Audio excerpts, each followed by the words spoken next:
চলো অনেক বাপের বাড়ি ঘোলা হয়েছে, এইবারে যাব শ্বশুর বাড়ি। তো এদিকে বর এসে গেছে আর আমিও এত বড় ব্যাগ তৈরি করেছি, যত জামা কাপড় ছিল সব নিয়ে ফেলেছি জানো তো। আর এদিকে ম্যাগি আর মিষ্টিও নিয়ে নিয়েছি। আর আমি নিয়ে নিয়ে এটা মানে হচ্ছে আমার মা বাবা পাঠিয়েছে ওদের বাড়ির জন্য মিষ্টি, আর আমার ম্যাগি খেতে ভালো লাগে তাই জন্য ম্যাগি নিয়ে পাঠিয়ে দিয়েছে।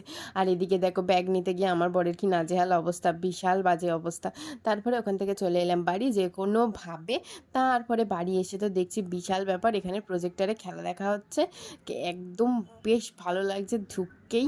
তারপরে দেখো আমার সাথে কি ঘটেছিল তারপর। পড়ে গেছি।